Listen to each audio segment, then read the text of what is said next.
Hello everyone, ನಾನು Sujatha. Welcome to my channel. ಇವತ್ತು ನಾನು ನಿಮ್ಮ ಜೊತೆ ಒಬ್ಬಟ್ಟು ರೆಸಿಪಿನ ಶೇರ್ ಮಾಡ್ಕೊತಿದ್ದೀನಿ.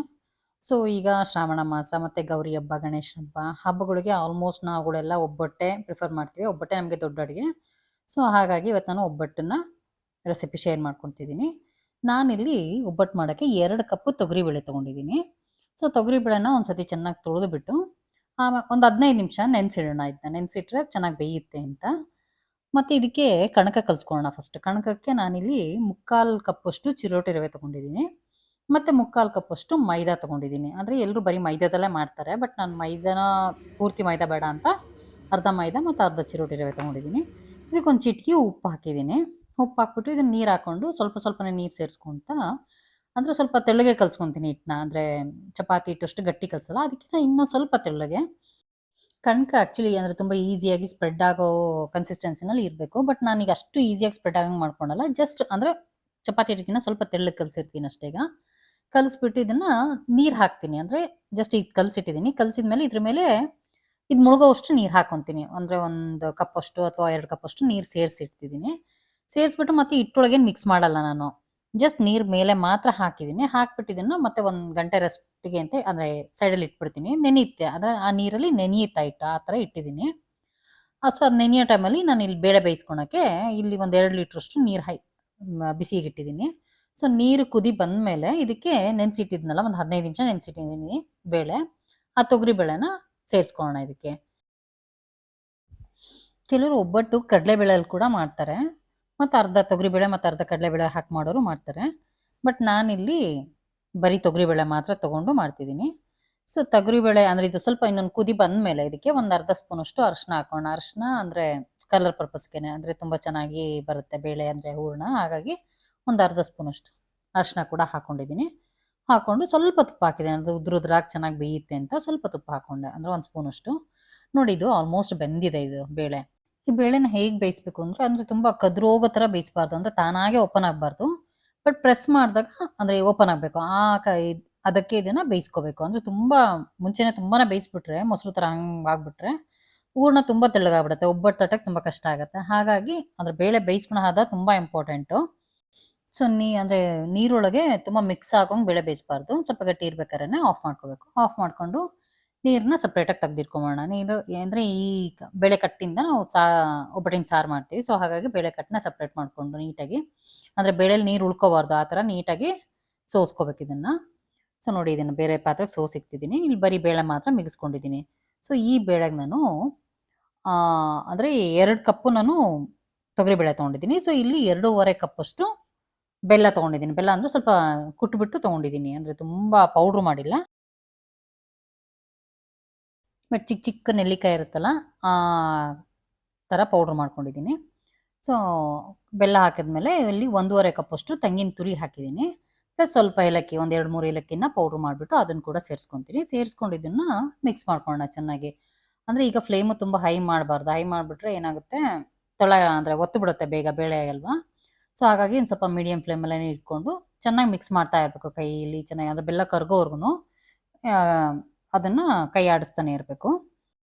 ಈಗ ಆಲ್ಮೋಸ್ಟ್ ಬೆಲ್ಲ ಕರಗಿರೋದು ಬೆಲ್ಲ ಅಂದರೆ ಬೇಳೆನ ಕುದಿಯೋಕೆ ಇಟ್ಟಿದ್ದೀನಿ. ಈಗ ನಾನು ಫಸ್ಟ್ ಮೈದಾ ಹಿಟ್ಟು ಕಲಸಿಟ್ಟಿದ್ನಲ್ಲ ಕಣಕಕ್ಕೆ, ಅದ್ರ ಮೇಲೆ ನೀರು ತುಂಬಿಟ್ಟಿದ್ನಲ್ಲ, ಆ ನೀರನ್ನ ಈಗ ಚೆಲ್ಕೊಂಡ್ಬಿಡ್ತೀನಿ. ನೀರು ತೆಗೆದ್ಬಿಟ್ಟು ಮತ್ತೆ ಅದನ್ನು ಕಲಿಸ್ಕೊತೀನಿ. ಅದ್ರ ಮೇಲೆ ಸ್ವಲ್ಪ ನೀರು ಇರುತ್ತಲ್ಲ, ಅದನ್ನೆಲ್ಲ ಮತ್ತೆ ಮಿಕ್ಸ್ ಮಾಡಿಕೊಂಡು ನೀಟಾಗಿ ಹಿಟ್ಟನ್ನ ಮತ್ತೆ ಕಲಿಸ್ಕೊಂಡು ಇದಕ್ಕೆ ಸ್ವಲ್ಪ ಅಂದರೆ ಎಣ್ಣೆ ಆ್ಯಡ್ ಮಾಡಿರಲಿಲ್ಲ ನಾನು. ಇಲ್ಲಿ 1 2 3 ಟೇಬಲ್ ಸ್ಪೂನಷ್ಟು ಎಣ್ಣೆ ಕೂಡ ಆ್ಯಡ್ ಮಾಡ್ಕೊತೀನಿ. ಆ್ಯಡ್ ಮಾಡಿಕೊಂಡು ಮತ್ತೆ ಇದು ಇನ್ನೂ ಸ್ವಲ್ಪ ತೆಳ್ಳಗಾಗುತ್ತೆ ಈಗ. ಅಂದರೆ ನೀರಲ್ಲೂ ನೆಂದಿರೋದ್ರಿಂದ ಸ್ವಲ್ಪ ತೆಳ್ಳಗಾಗಿದೆ. ಪ್ಲಸ್ ಈಗ ಎಣ್ಣೆನ ಹಾಕ್ಕೊಂಡು ಚೆನ್ನಾಗಿ ಕಲಿಸ್ಕೊತೀನಿ. ಅಂದರೆ ಈಗ ಈಸಿಯಾಗಿ ಸ್ಪ್ರೆಡ್ ಆಗೋಂದರೆ ಕಣಕ ಯಾವ ಕನ್ಸಿಸ್ಟೆನ್ಸಿ ಬೇಕೋ ಆ ಥರ ನೋಡಿ ಈಗ ನೀಟಾಗಿ ಕಲಿಸ್ಬಿಟ್ಟು ಫೈನಲ್ಲಾಗಿ ಇದು ಮಾಡಿ ಎತ್ತಿಟ್ಬಿಡೋಣ ಇದನ್ನು.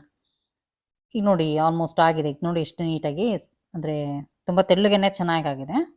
ಇದನ್ನ ಈಗ ಸೈಡಲ್ಲಿ ಇಟ್ಬಿಡೋಣ. ಇಟ್ಬಿಟ್ಟು ಈಗ ನೋಡಿ ಬೆಲ್ಲನೂ ಕರಗ್ಬಿಟ್ಟು ಚೆನ್ನಾಗಿ ಕುದ್ದು ಇದೆ ಇದು. ಅಂದರೆ ನೀರೆಲ್ಲ ಹೋಗಿದೆ ಈಗ. ನೀರು ತುಂಬ ಹೋಗೋವರೆಗೂ ಬೇಳೆನ ಚೆನ್ನಾಗಿ ಕುದಿಸ್ಕೋಬೇಕು. ಸೊ ನೀರಿನ ಅಂಶ ಏನೂ ಉಳ್ಕೊಂಡಿಲ್ಲ. ಈಗ ನೀಟಾಗಿ ಬೇಳೆಗೆ ಅಂದರೆ ಕುದ್ದು ಚೆನ್ನಾಗಾಗಿದೆ.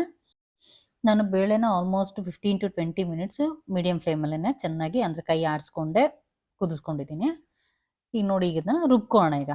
ಅಂದರೆ ಸ್ವಲ್ಪ ತಣ್ಣಗೆ ಮಾಡಿಬಿಟ್ಟು ತಣ್ಣಗಾದ್ಮೇಲೆ ಗ್ರೈಂಡ್ರಲ್ಲೇ ರುಬ್ಕೊತಿದ್ದೀನಿ ನಾನು ಇವತ್ತು. ಗ್ರೈಂಡರ್ ರುಬ್ಬಿದ್ರೆ ತುಂಬಾ ಚೆನ್ನಾಗಿ ಬರುತ್ತೆ ಒಬ್ಬಟ್ಟು, ಅಂದ್ರೆ ತುಂಬಾ ಚೆನ್ನಾಗಿ ನುಣ್ಣಗಾಗುತ್ತೆ. ಅಂದ್ರೆ ಮೈನ್ ಒಬ್ಬಟ್ಟನ್ನ ಅಂದ್ರೆ ಹೂರ್ಣನ ತುಂಬಾ ನುಣ್ಣಗೆ ರುಬ್ಬೇಕು. ನುಣ್ಣಗೆ ರುಬ್ಬಿದ್ರೆ ಒಬ್ಬಟ್ಟು ತುಂಬಾ ಚೆನ್ನಾಗಿ ಬರುತ್ತೆ, ಅಂದ್ರೆ ತುಂಬಾ ಚೆನ್ನಾಗಿ ಸ್ಪ್ರೆಡ್ಡು ಆಗುತ್ತೆ, ಮತ್ತೆ ಬೇಯ್ಬೇಕಾದ್ರೂ ಚೆನ್ನಾಗಿ ಉಬ್ಕೊಂಡು ಚೆನ್ನಾಗಿ ಬೇಯುತ್ತೆ. ಗ್ರೈಂಡರ್ ಇಲ್ಲ ಅಂದ್ರೆ ಬೇಕಾದ್ರೆ ಮಿಕ್ಸಿಲಿ ಕೂಡ ನಾವು ರುಬ್ಕೋಬಹುದು, ಅಂದ್ರೆ ಸ್ವಲ್ಪ ಸ್ವಲ್ಪ ರುಬ್ಕೋಬೇಕಾಗತ್ತೆ ಅಷ್ಟೇ, ಅಟ್ ಎ ಟೈಮ್ ರುಬ್ಕೊಳಕ್ಕಾಗಲ್ಲ.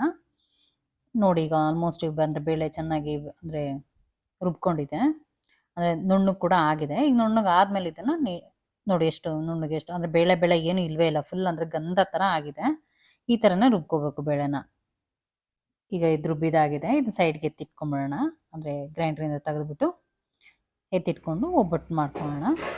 ನೋಡಿ ಹೂರ್ಣ ತಕ್ಕೊಂಡಾಯ್ತು.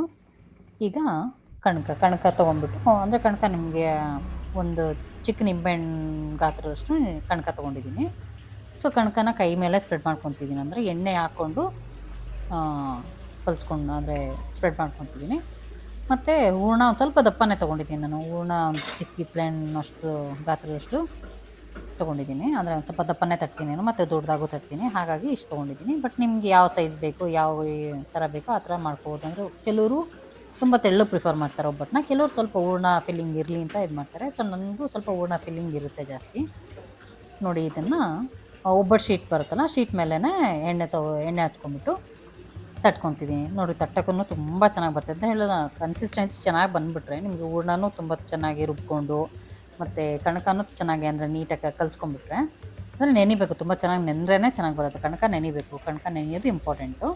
ಸೊ ಕಣಕನೂ ಚೆನ್ನಾಗಿ ನೆಂದಿದೆ, ಆಲ್ಮೋಸ್ಟ್ 3 hours ಕಣಕ ನೆಂದಿದೆ ಇದು ನಂದು, ನಾನು ಒಬ್ಬಟ್ಟು ತಟ್ಟಕ್ಕೆ ಮುಂಚೆ, ಹಾಗಾಗಿ ತುಂಬ ಚೆನ್ನಾಗಿ ಬರ್ತಿದೆ. ನೋಡಿ ಈಗ ಹೆಂಚು ಕಾದಿದೆ, ಅಂದರೆ ತುಂಬ ಹೈ ಫ್ಲೇಮ್ ಮಾಡ್ಕೋಬಾರ್ದು. ಹೈ ಫ್ಲೇಮ್ ಮಾಡ್ಕೊಂಬಿಟ್ರೆ ಏನಾಗ್ಬಿಡುತ್ತೆ, ಒಬ್ಬಟ್ಟು ಸಿಹಿಯುತ್ತೆ. ಹಾಗಾಗಿ ಒಂದು ಮೀಡಿಯಮ್ ಫ್ಲೇಮಲ್ಲೇ ತಟ್ಕೊಳ್ಳೋಣ, ಅಂದರೆ ಬೇಯಿಸ್ಕೊಳ್ಳೋಣ. ನೋಡಿ ಒಂದು ಸೈಡ್ ಬೆಂದಾದಮೇಲೆ ಸ್ವಲ್ಪ ಎಣ್ಣೆ ಹಾಕ್ಬಿಟ್ಟು ಬೇಯಿಸ್ತಾ ಇದ್ದೀನಿ ನಾನಿಲ್ಲಿ, ಮತ್ತು ಇನ್ನೊಂದು ಸೈಡನ್ನು ಬೇಯಿಸ್ಕೋಬೇಕು. ಕೆಲವರು ಅಂದರೆ ಒಂದು ಸೈಡ್ ಮಾತ್ರ ಬೇಯಿಸ್ಬಿಟ್ಟು ಎತ್ತಿಡ್ತಾರೆ, ಬಟ್ ನಮ್ಮದು ಅಂದರೆ ಫಿಲ್ಲಿಂಗ್ ಜಾಸ್ತಿ ಇರುತ್ತೆ, ಕಣ್ಕನೂ ಇರುತ್ತೆ, ಹಾಗಾಗಿ ನಮ್ದು 2 ಸೈಡು ಬೆಂದ್ರೇ ಇಷ್ಟಪಡ್ತಾರೆ ಮನೇಲಿ, ಹಾಗಾಗಿ ನಾನು 2 ಸೈಡೂ ಬೇಯಿಸ್ಕೊತೀನಿ. ನೋಡಿ ಒಂದು ಸೈಡ್ ಆಗಿದೆ, ಬೆಂದಿದೆ.